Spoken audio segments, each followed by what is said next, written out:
What's going on, y'all? This be your boy Scattered by Nature TV, and we're here for a brand new episode of Yes for the Mess, and we're here to get into a couple of things. But before we get into today's mess, let's talk about what we got coming up on the platform and all of that good jazz. What's coming up is Roast and Review. That's coming on tonight on Giving You the Real Teas platform.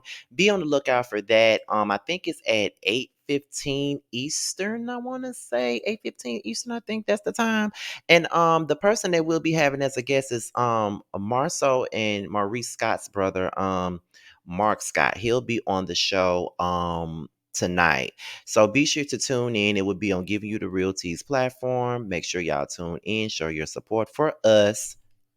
Keyword us and do your thug thizzle. Okay, so be on the lookout for that tonight. I think it's at 8:15 Eastern time or something like that. Be on the lookout for that. Also, be on the lookout for a brand new segment that's coming to my platform starting Saturday morning, which is called Young, Fresh, and New, where I talk to some brand new, up and coming, fresh, new content creators. There are some content creators that's a part of this series that's been on YouTube for quite some time now, but they're new and fresh to other people. They're not new to some, but they're new to the masses. So be on the lookout for that Saturday morning, starting this Saturday at 12:15 Eastern time, 11:15 a.m. Be on the lookout for that. And also, the one that you guys been waiting for, Who Was Wrong? That starts this Sunday at 12:15 Eastern time, and we will be opening this thing up with Forest Rocks. So be on the lookout for that. This Sunday. Okay, so you got two new series. You got Young, Fresh, and New, which starts on Saturday, and you have Who Was Wrong that starts this Sunday, and it will be going on for the next 10 weeks. So both series will be going on up until it starts from November. It's going to lead us into the top of the year. So be on the lookout for both of these segments, okay? So with that being said, you guys, it's time for us to get into nothing but the mess. But make sure you guys are subscribed and make sure you guys are liking the video. And also make sure y'all are supporting the platform because this platform is one of the best platforms out there. Let me put myself on the back. It's most definitely one of the best platforms out there, one of the most positive platforms out there, and it's one of the most funniest platforms out there. Okay. And I must say that myself. So just make sure you guys are supporting. Okay. So with that being said, we're about to go ahead and get into the gossip for today. We're back at lunchtime gossip for today. It's been a minute, so let's get into it. So the first things first, let's talk about Al B. Sure. For those of you who may not know Al B. Sure, he's R&B singer who is best known for I don't wanna tell you how I feel about you night and day. That's one of his most famous songs, but my personal favorite is the Feeling Kinda right now, honey. That's my song right there. I'm sorry. I had to I had to put that out there. It's one of my favorite songs by him. But however, he been going through some things. I'll be sure was hospitalized in a coma for 2 months, and apparently he's on the road to recovery. Now I got an article here from BET.com, and we're gonna get into it. So it says R&B singer Al B. Sure is currently on the road to recovery after spending 2 months in a coma. And a birthday post uploaded by his son Al B. Sure Jr. on Sunday, October 30th. The 36-year-old thanked his followers for his birthday wishes, but also took a moment to update everybody about the status of his father's health. Thank you for everyone for the birthday wishes. Been kind of out of it and in my own world. Official I'll be sure Pop's been hospitalized for 2 months and he just made it out. So I'm much better and getting ready to get back on my ish. It's time to get the F up, Pop. We got ish to do and countries to visit. Thank you for all the concerns and worries about my family, he captioned his post. So apparently, Al B. Sure was in the hospital. I don't know what happened to him. All I know is that he's been in a coma for 2 months and he's finally out. So, although we really don't have all of the details about what's going on with him or what really happened with him, all I can do is be happy and I'm glad that he's better.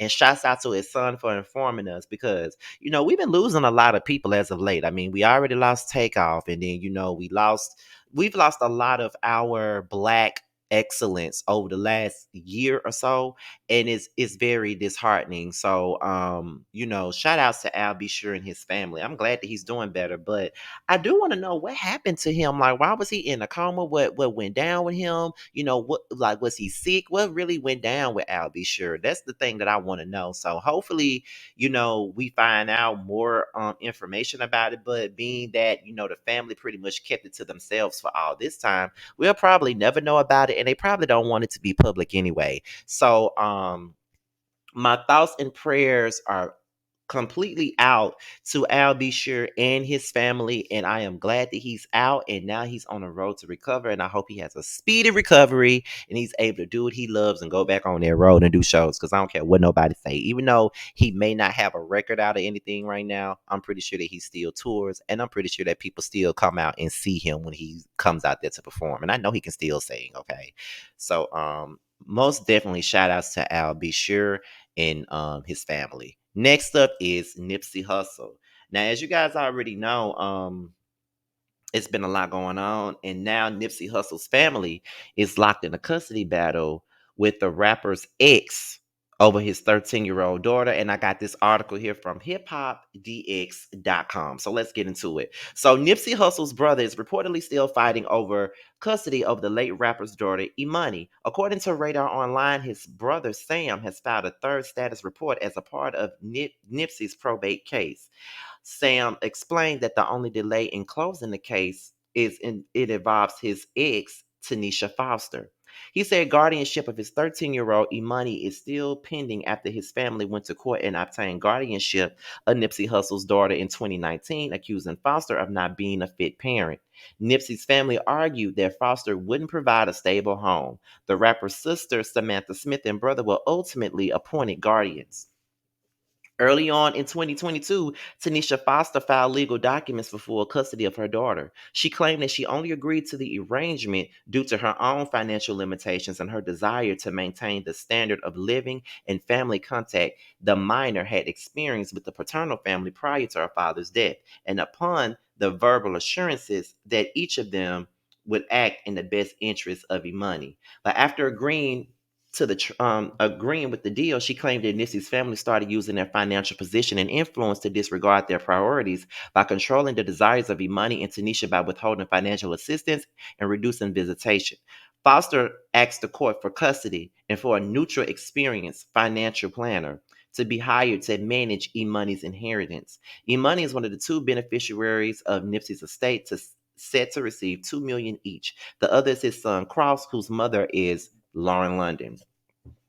There are no circumstances or events in my life that would disqualify me from regaining my exclusive role as Imani's parent, she wrote. There is no longer any need for guardianship. Imani routinely asks me when are she and I going to be able to live together. She longs to be with me as her mother. I am begging the court to terminate the existing guardianship. Sam said mediation has been scheduled, but no resolution has been reached. Following Nipsey Hussle's death in March of 2019, Sam was appointed by the court to be the administrator of his estate and has been handling matters such as paying off debts, distributing funds, and approving deals. So that's pretty much the gist of this situation with Nipsey Hussle. I think it's very unfortunate that they're fighting with his baby mother over the custody battle. Now, I know that I may be a little bit ignorant to this whole situation because I really don't follow Nipsey Hussle like that. So I can't, I really don't have that much to say about it. But at the same point in time, for me, it's just crazy that they're going through this type of situation because, I get it. She wasn't financially able at the time when she first when he first passed away, and he allowed them to have some type of guardianship and things of that nature. So I understand it. But now that she's in a better place financially, I do feel like they should allow her to go ahead and take, guardianship of the daughter, especially if her daughter wants to be in her care. If she's not in a bad place mentally, or in a bad place financially, then what would be the harm in her raising her own child?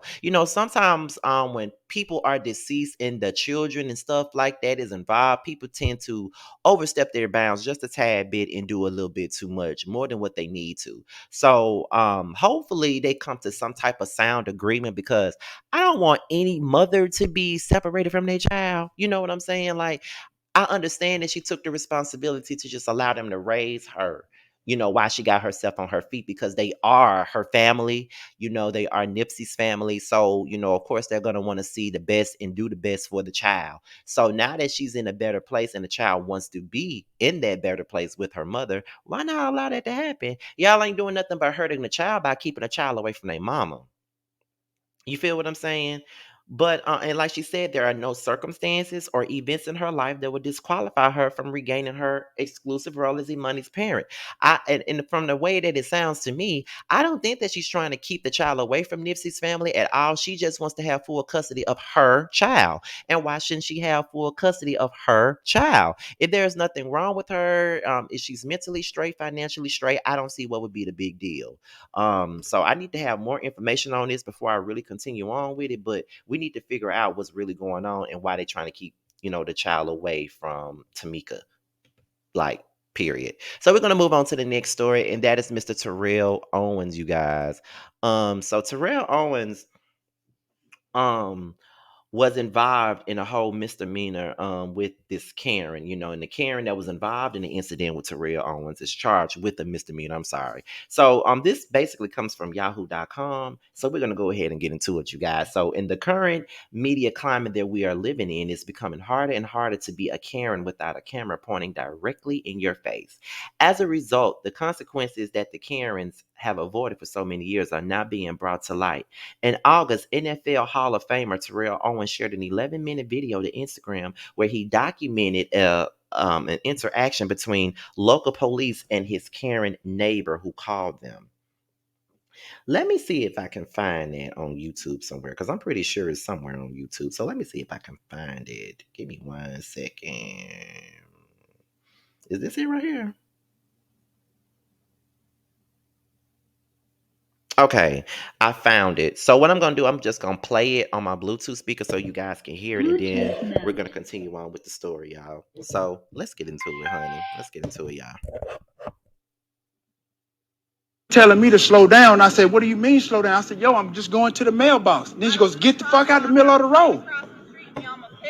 First of all, I didn't almost hit you. Now you're just making up stuff. Just like a Karen. I did. How did I almost hit you? And I'm going to the mailbox. Yeah, I'd call you a Karen when I came over here after you said I called the police. Absolutely. Then you went on to say, oh, I'm the subject of the HOA meeting, this and that and the other. I got liens and shit on my house, this and that and the other. Then you start bringing up my status, who I was, my HBO, my VH1. You the one brought it up, lady. I did it. You did it. You did. First of all, I didn't almost hit her. Sir, no, I'm fine, sir. First of all, I didn't almost hit her. I understand that. Just relax. I'm not finna sit up here. He ran the stop sign. Well, there is no stop sign. What are you talking about? I understand. I wasn't, but I asked him to slow down, and he got out of his car and started harassing me. He put his car in park. Right, because you're gonna yell at me and telling me I'm almost hit you, and I didn't. But you didn't have to get out of your fucking car. You didn't have to talk to me that way either, Karen. You're a black man approaching a white woman. First of all, you had your boy right here, your husband right here. So first of all, I don't do that type of stuff. Relax. You did. You put your car in park and you came at me. First of all, I didn't come at you. Yes, you did. You can stop all of that, Karen. Okay, listen. Get out of here with all of that. Listen, if you guys want me here, I can solve it. He literally came after me. Here she crying. There's Karen. Look at this. This is unbelievable. Swear to God, I've never been a part of nothing like this. I've seen it. I've seen it. I've seen it. Yes, I've seen it, but this is firsthand. Oh boy, as she's crying. Oh my God, this is real. This is real. This is real. Here you go. Here you go, sir. This is real. This is real. This is real. This is real. I've never seen it. I've seen it, but I've never been a part of this. This is real life. And now she's crying. Her husband tried to tell her to go in the house, but now she wanted to do the whole Karen thing. So I'm going to be here with my camera to show everything. First of all, you need to stop that. You were speeding through the neighborhood. He was not. I was in the garage. You're lying now because I was sitting in the garage. She said I was speed. First of all, I know what you're saying. No, I get you. No, this is real. This is real life in 2022. This is real life Karen stuff. And she crying. I've never seen. I've seen it on TV. I've seen it on video, but I've never really been a part of something like this. This is unbelievable. Then she brought up that I'm the subject of HOA. Said everybody's been talking about me, my house. I don't keep up with my house. I got liens. I don't pay my fines. Everything. How do I know? Because she told me. Karen. What's her name? Kate. Close enough, Kate. So when I drove by, she said she called the police. I was like, cool. I'm going to sit right here till they come. Wow. I'm going to sit right here till they come. And she over there crying? Yo, she just started crying just now. Oh, when they rolled up. Yeah. But you know. Oh, she started crying. What? This is crazy to me. Yo, this is real life, people. Dude, this is unbelievable. I've never been a part of nothing like this in my life. Never. I'm good. I'm fine. And I mean, she crying. Bro, she just brought them tears out. She just brought those tears out. Before she got here, it was fuck you, this, fuck you, that, everything. Oh yeah, before I got here, it was all of that. The police showed up. Oh, the tears started flowing. I thought they were supposed to start finding them for profiling. Oh man, it's all good. On black people just because they black. First of all, I said I wasn't speeding, and then they're gonna tell me. But she don't have no speed. No. I got it. But she said we didn't say you were speeding. We told you need to slow down. So what does that mean? If you telling me I need to slow down, that means I was speeding, right? Yeah. So then she said I went after her, and I was like, no, I came over here because you said you was calling 911. You was calling the police. I'm like, all right, cool. I'm gonna sit right here and wait till the police come.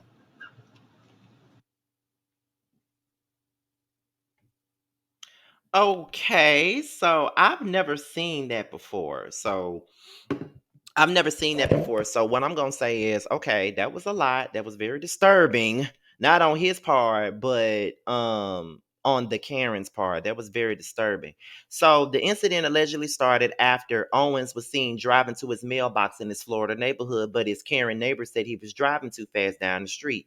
After Owens got out of his car to speak with her, Karen instead thought it was a good idea to call the police and tell them that he was harassing her.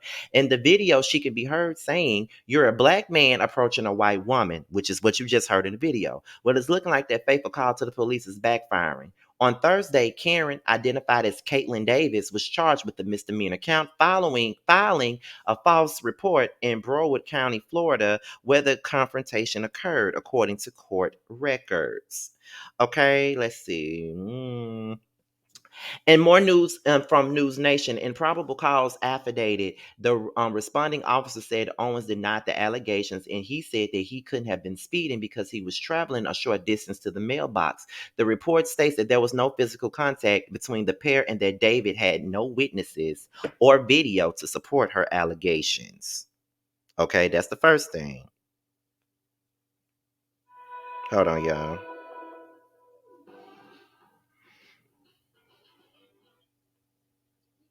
Let me see something real quick, y'all. Trying to see something.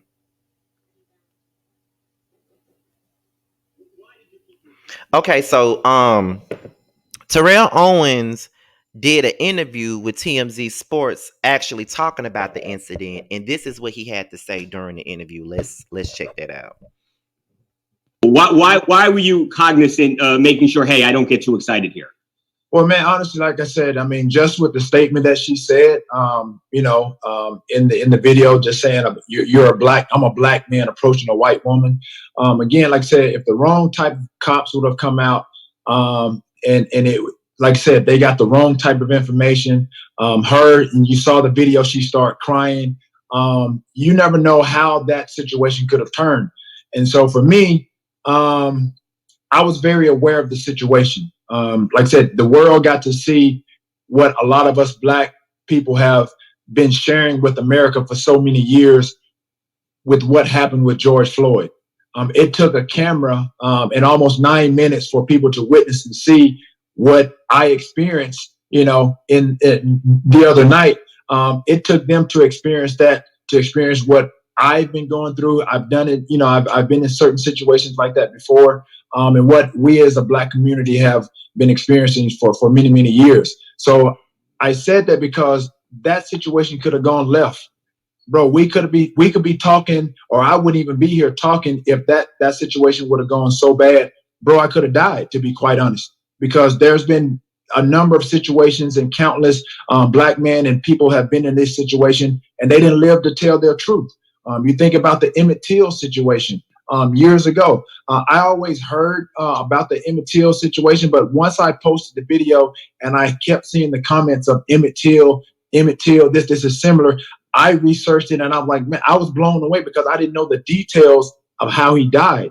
And honestly, like I said, what she stated in that clip, in that video, was false accusations to the nth degree.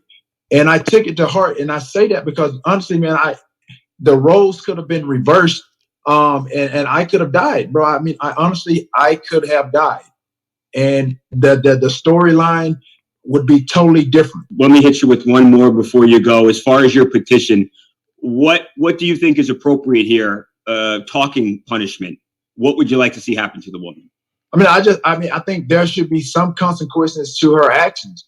You just can't go around and blurt out things like that and then go about your everyday life and feel like as though you've gotten away with it. Because people are going to witness this, they're going to monitor this, and they feel that she got away with it. Somebody else is going to feel like they can do the same thing.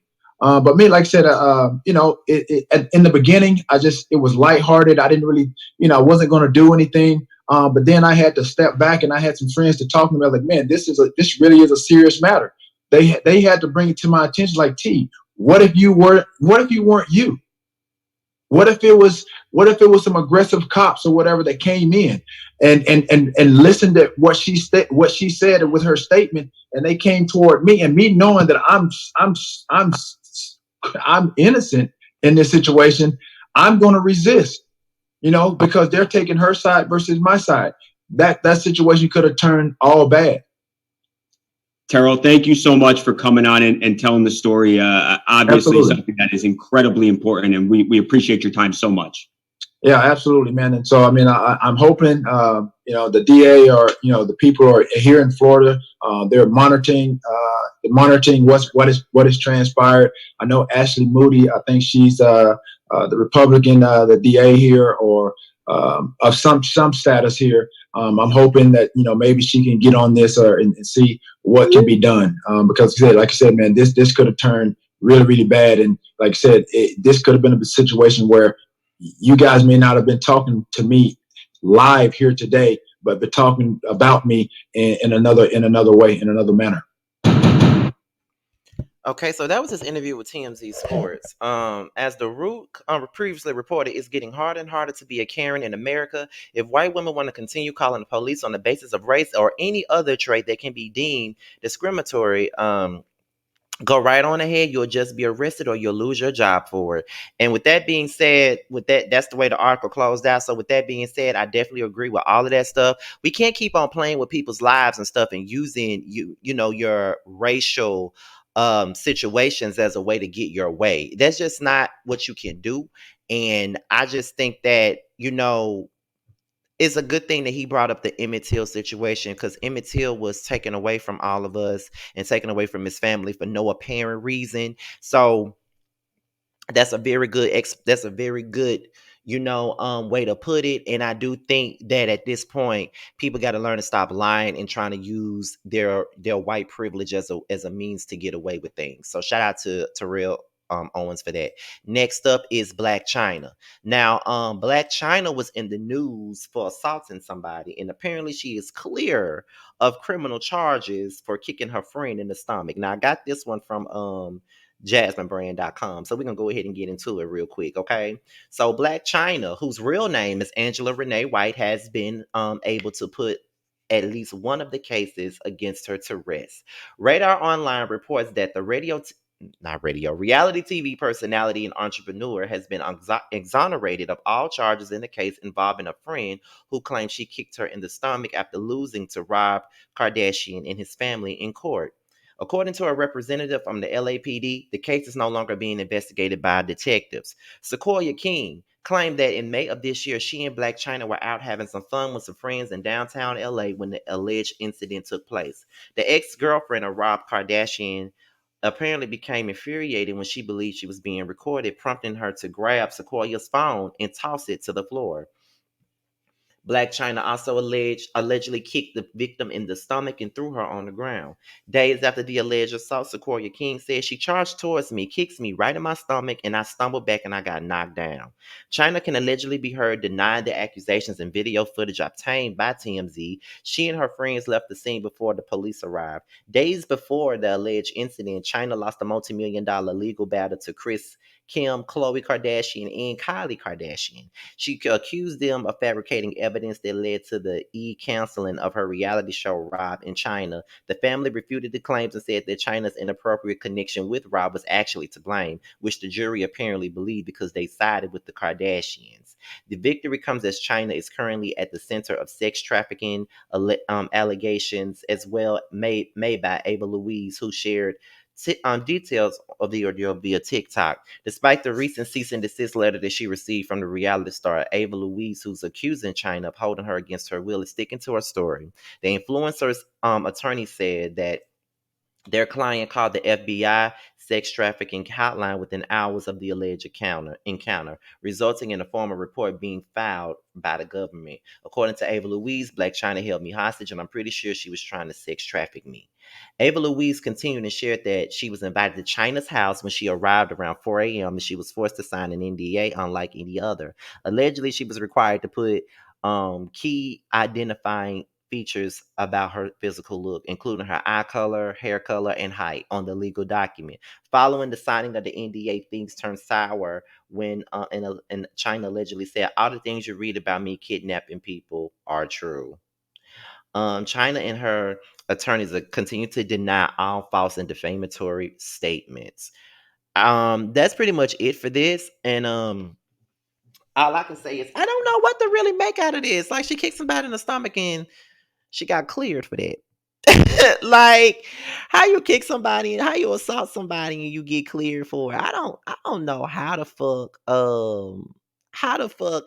she keeps getting away with doing so much shit all the time.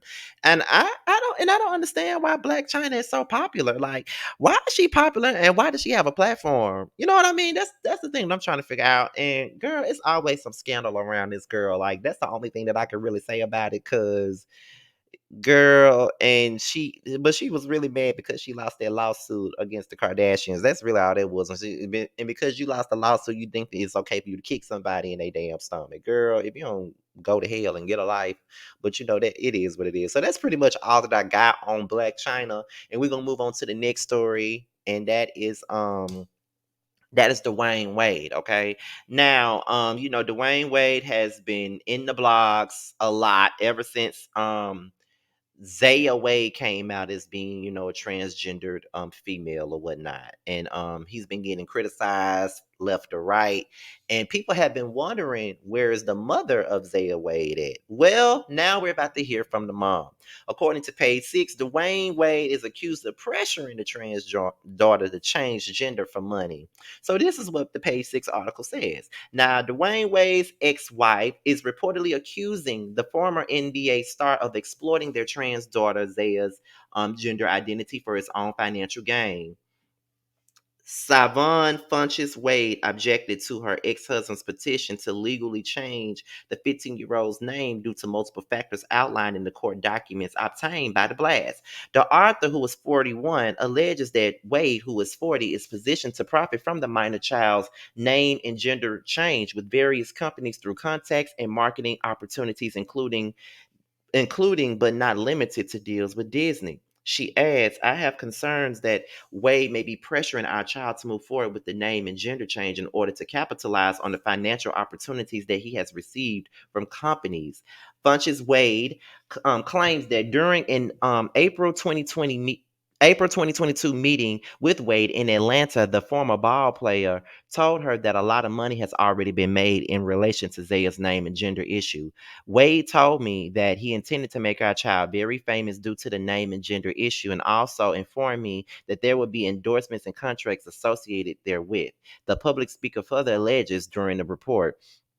Funchess Wade then uses her trans daughter's day and name in the filing, claiming that Zion, who was president at the time, answered that various companies were interested and that Disney was a prospective company.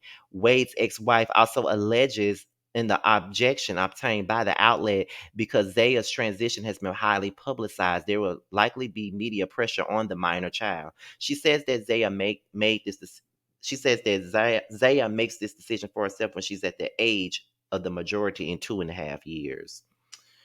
Funchess Wade's filing is not yet listed on the docket, and Wade has not filed a response. Page Six has reached out to the former couple's reps and attorneys for comment. In his original petition filed in August, Wade argued that he had full authority to request Zaya's legal name to change without the consent of her mother. However, the former Miami Heat player stated in a court filing that his ex-wife had received notice of his petition as a courtesy. Wade first shared Zaya's coming out story on the Ellen DeGeneres show in February of 2020, stating that the then 12-year-old told him and his wife, Gabrielle Union, that she was ready to live within her truth and asked them to refer to her using female pronouns. On social media, the teen appears to have fully embraced her identity as a trans woman on her own and has included she, her in her pronouns in her bio. Wade told Good Morning America anchor Robin Roberts in February of 2020 that Zaya has known her true identity since she was 3 years old. In addition to Zaya, Wade and Funchess Wade share a 20-year-old son, Zari. The athlete also has two younger children, Xavier, 8, with Asia Matoy, and daughter, Kavia, 3, with Union. Okay, so I think that's pretty much it. I was wondering where his ex-wife was and where the baby mama was. I was wondering where she was because with all of this stuff going on about Zaya, changing her identity and stuff like that, I was wondering what she thought about it because all we really saw was, DWayne, and we mainly saw, Gabrielle Union all in the public with this. So we never really heard from the mom. And now it seems as though that the mom is not really okay with this. She really doesn't, she really wants to wait until she's at a particular age before she does this. You feel what I'm saying? So I mean, it's kind of like, I'm not saying that she doesn't that's for me. Oh, okay. I'm not saying that she doesn't necessarily care. I'm not saying that she doesn't want it to happen, but she rather it happen when Zaya is at a particular age, like 18. I agree with that. It's too much stress on a teenager to be dealing with that, especially when you are a public figure and your parents and your stepmother is a public figure as well. So it's a lot to take in. So I think I understand where the mom is coming from. I'm not even going to condemn the mom for any of that. I definitely understand. So yeah, I definitely get it, and I ain't mad with her for that. So we about to go ahead and go into the very last story of the day, and that is Mr. Trey Songz. And as you guys already know, he has been facing a whole lot of charges involving battery and abuse and things of that nature, honey. So this also comes from the jasminebrand.com, and we're about to get right on into the get down with it. The case has been dismissed and the statute of limitations have passed. So this is what the article said. Triggers civil suit for an alleged RAPE case back in 2016 has now been dismissed. Okay, recent reports confirm that Trey Songz will no longer be facing a civil lawsuit for an alleged RAPE that occurred in 2016 because after legal documents showed the statute of limitations ran out on the allegations, the case was dismissed.